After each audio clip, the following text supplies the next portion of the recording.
morning! Happy Sunday! So, alis muna kami, Jeff. Alam niyo naman, Sunday, diba? Sige, see you later!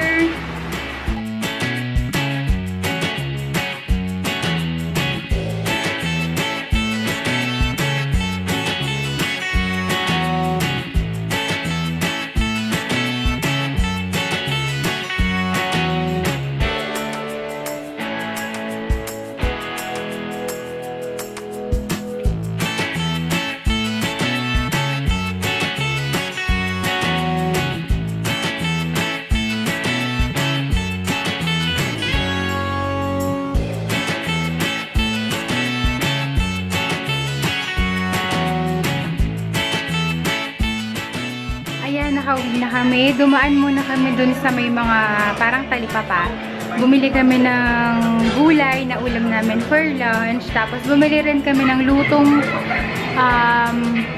pagkain na para breakfast namin. At nanonood muna ako ng TV ngayon sa Star Movies. Ano nga ba to? The Bounty Hunter. Ayan. Sagit lang. Laters!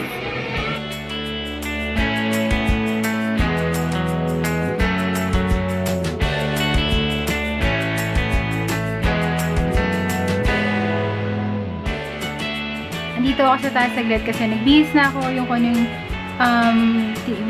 t-shirt ko kagabi or kung kanina, yun na lang muna ulit yung sinuot ko since hindi pa naman din ako naliligo. Ayun. So, bababa muna ako kasi gusto mo na manood ng CSI. Nag tayo! Grabe, hindi ko kinaya.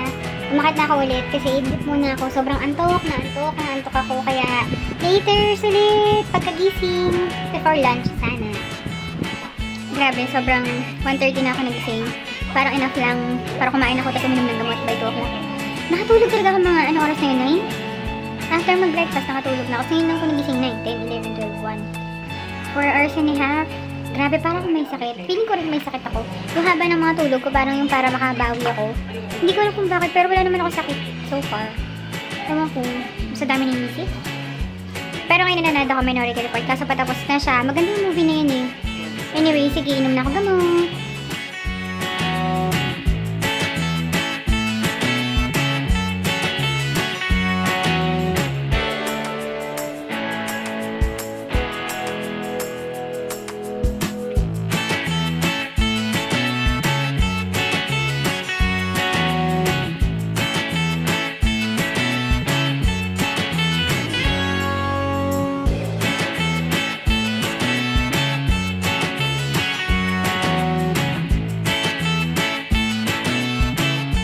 Ayun, wala lang. Nag-try ako mag-braids ngayon. Pero medyo kakaiba kasi. Nag-half ponytail muna ako. Ito, naka-half ponytail ako.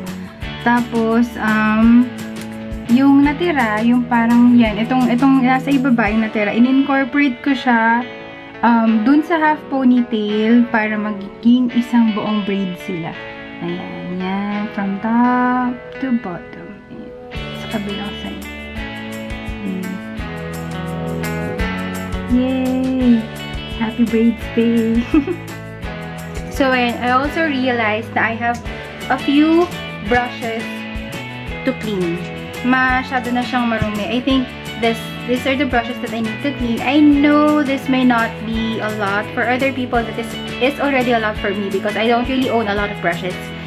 And, mga common brush lang naman siya. Anyways, ayun. So, baba muna tayo. And, ipaprepare ko na lang yung pang-linis ko. Tara!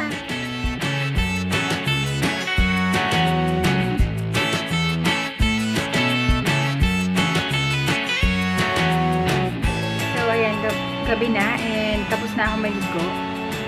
And this afternoon, I did something crazy. I don't know if it's obvious, but I think it is. Ginamit ko yung bangs ko. Kaya lang, nabaliw lang. Just, anyways, PLDT Smart broadband is really getting into my nerves. It's as if they did not read the email I sent them. Imagine mo naman, ang sinabi ko I don't want to pay for something I did not use. Ang reply nung isa, we're truly sorry for the length of time it has taken us to respond.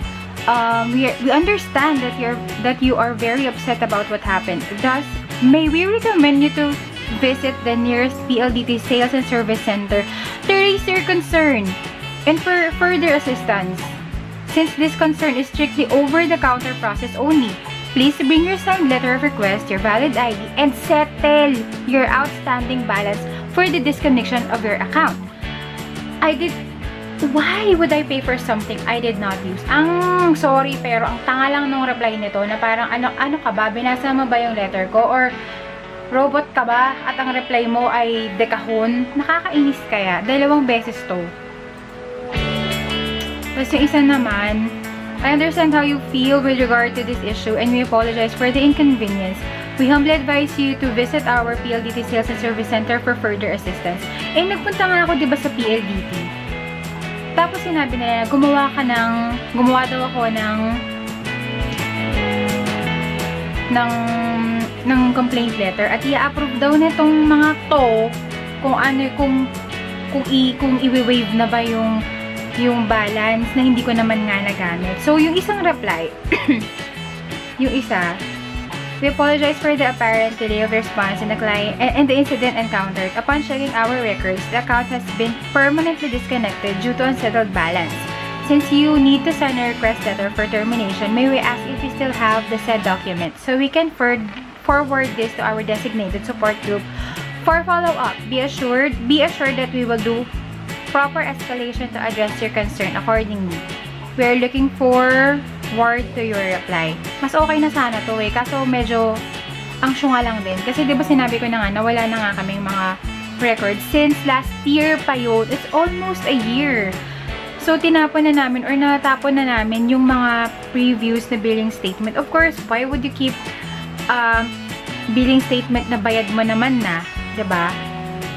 And, wala naman kami na-receive after na mga billing statement. After nung may pumunta dito na technician, may na-receive kami na tawag regarding sa pagpapunta ng technician at sa pagdi-disconnect. Wala na kami na-receive na billing statement So, why are you doing this? Pahirap ang PLDT or smart broadband talaga. Anyways, that's all for today's vlog. Ipapakita ko na lang yung bangs bukas na niya ako Tapos, ayun. That's all for today's vlog. I hope you guys have been watching. Bye! Good night! See you tomorrow.